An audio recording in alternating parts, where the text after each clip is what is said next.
भाग जग जननी विराजे, राम भागे जग जननी विराजे, राम भागे जग जननी विराजे, शंकर डमरू हरि,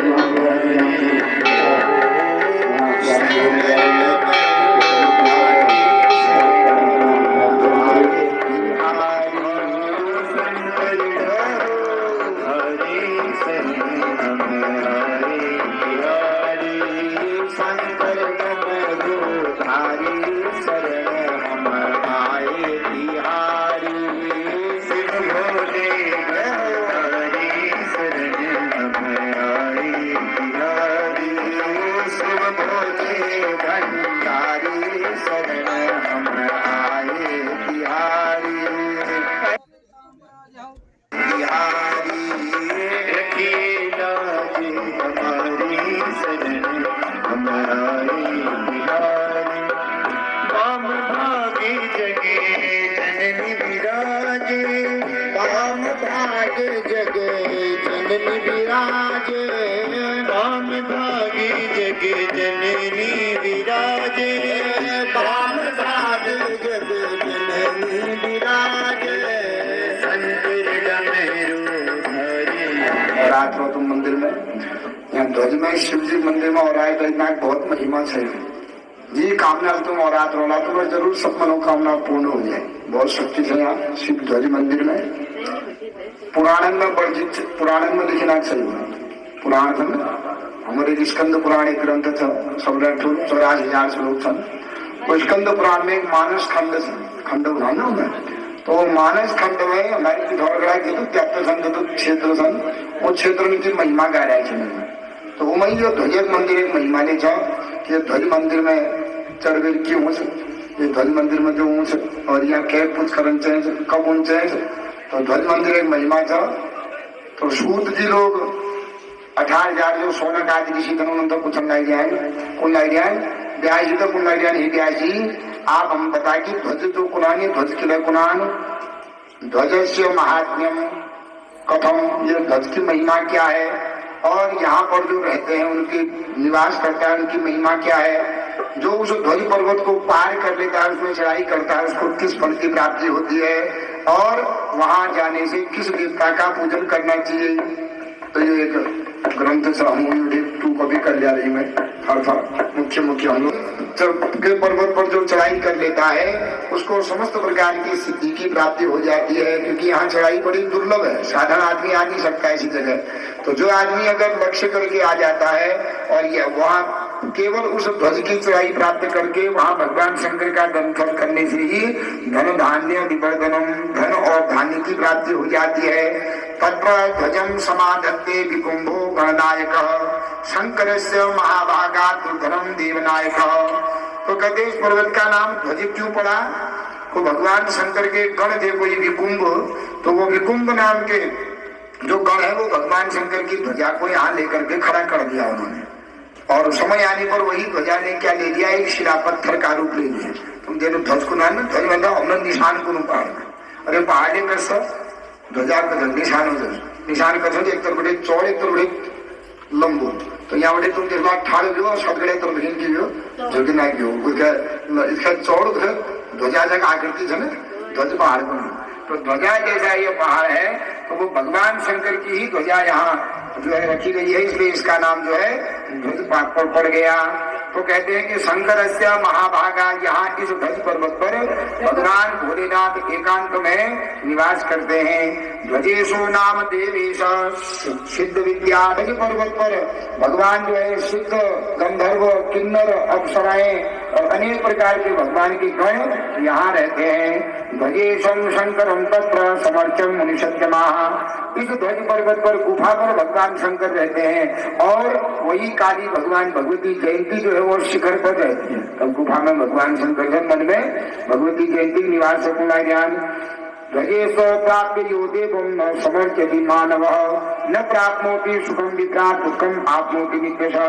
तो जिंदगी में जो एक बार भी इस ध्वज का दर्शन नहीं करता, यहाँ भगवती का दर्शन नहीं करता, वो जीवन में कभी भी सुख की प्राप्ति नहीं करता। माने अनेक प्रकार के दुख उसको घिरे रहते हैं। और यहाँ भगवान शंकर के जो रात्रि में आरती कौन करता है, तो जो तो ये झाड़ पात देखिए ये सब औषधि है बल यहाँ, इसलिए यहाँ बड़ी गंदबल खाली हाथ में चलते और जिनका हाथ पर के औषधि के जो लोग हाथ पड़ गयो हरी चीज और दवा जो काम कर सके घर ले जाओ, उसको पियो, उसको हाँ जल्दी बड़ी तलके उन बहुत जो तलके ना डिजाइन चाहिए वो चलो झाड़ करवा में ये झाड़ डालते मेरे साथ साथ चाहिए औषधियां हैं। हम लोग जानना नहीं उन्होंने तो पुराने लोगों ने बड़े पढ़ता सीखना को जो तो ये कहते हैं कि यहाँ सुपुण्यो औषधयो यत्र महादेवस्य सूर्यनः क्रीडायां मुनि साधूनां प्रदीपात् प्रचरन्ति। और ध्वज पर्वत की दाईं ओर भगवान की जो सहचरियां हैं, सहचरी को नाम माने नौकर जो किंकर सिद्ध गला उत्तर पर नाम भगवती बड़े उत्तर पर उत्तर में जान चल जो भगवती पूछ गए ना उत्तर बड़ी पहाड़ के में जान चल अरे उत्तर पर जला तो मन के पकड़ हो जाए गंधर्व किन्नर आदि दिखेंगे इसलिए उत्तर पर का नाम जो खड़ी हल्दी वही करके पूछ गए तो उस तरफ ध्वज के जो शिखर है उसके बाईं तरफ भगवान शंकर का आवास है, गुफा में भगवान शंकर रहते हैं। ऐसी जगह जो भगवान में और आप जो निराजन कर सबल प्रकुर्वंती महाभागा तस्मात् कोन्य तमोवर। और जो मनोकामना है भगवान शंकर शीघ्र उसकी मनोकामना को पूर्ण करते हैं। और जो औषधियां हैं रात्रि में चमकती हैं अगर हो जाए तो आरती औषधि जो भगवान शंकर की आरती करवाए दीप का काम करती है। सिद्धि कामेर महाभागा गंतव्यम ध्वज पर्वत। जिस मनुष्य को ध्वजेश नाम है शास्त्रों में, हम पहाड़ में खंडे में आज गुरु तो ऐसे ध्वजेश माने भगवान शंकर का। और महादेवी के साथ पूजन माने जयंती के साथ पूजन करना चाहिए। कहते हैं कि ध्वज के 3 नदियां निकलती है बोले इसके उत्तर दिशा में चरमावती माने चरम गाड़ को मान जाते हैं। तो जिसको चर्म आदि रोग हो गया बल चरम गाड़ में स्नान करने के बाद चर्म संबंधी रोग दूर हो जाता है। और दूसरी जो नदी है वो सत्यवती नाम से सतगढ़ है सत्यवती पुरानी में। तो सतगढ़ बड़ी कोई नदी सी क्या तो क्या निकलती ना बता दूंगी हल्की फुल्की गंगा निकलती है। तो कहते हैं सत्यवती नदियां निकलती है जिसका जल पीने से गौदान का फल मिलता है बल। ये भगवती का यहाँ पे कोई गंगा निकलती है सतगढ़ बटे और वो गंगा निकल करके कहाँ निकलती है श्यामा नदी कल्पन गाड़ पुरानी कल्पन गाड़ में मिल जाएगा। और वहाँ भगवान बुद्धेश्वर का वास है। तो बुद्धेश्वर की को गुफा है वो ये शिव जी के साथ बिगड़े बिगड़े मिल रहे बने हाँ वहाँ से जो गुफा है भगवान शंकर के चरण है तो वही गुफा जो है यहाँ खंडेनाथ से जाती है या मिलती है। और ये बुद्धेश्वर की जो सारी नदियां में से दक्षिण को घूम जाती है लेकिन बुद्धेश्वर जो बुक्षरगार को जाता है वो नदी कहाँ को उत्तर को पाती है। और उत्तर को भगवान शंकर का वहां मुख भी बुक्षरगार में जो मुख है वो उत्तर की ओर है वो। और उत्तर को जो शिव जी का मुख होता है बड़ा पुण्यतमा माना जाता है उत्तर को मुख।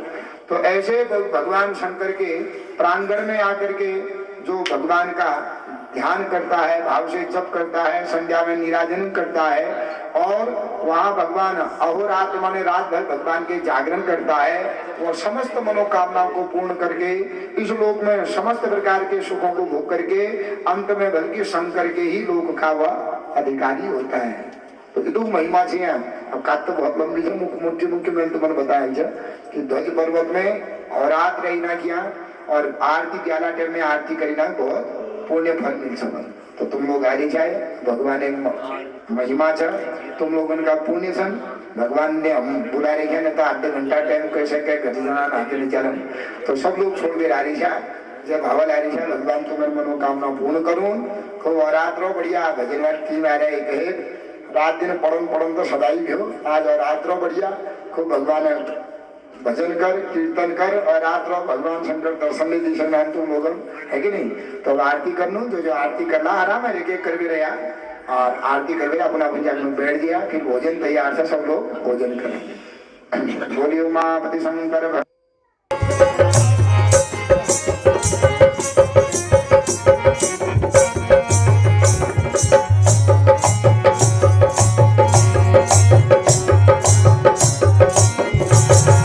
गुठे की गसर रचियो चूल्हे की रचार गुठे की गसर रचियो चूल्हे की रचार योगो माँ सुफले है जो फसले बाहर मैया योगो माँ सुफले है जो फसले बाहर मैया बकारे तू देनी है जाए मैया भरी ये भंडारे तू देनी है जाए सुनंदा सुनंदा तू देनी है जाए मेरी माता गौरी अम्बा तू देनी है जाए तू देनी है जाए वर देनी है जाए देनी है जाए वर देनी है जाए ओ नंदा हो ओ नंदा सुनंदा तू देनी है जाए ओ मेरी माता गौरी अम्मा तू देनी है जाए।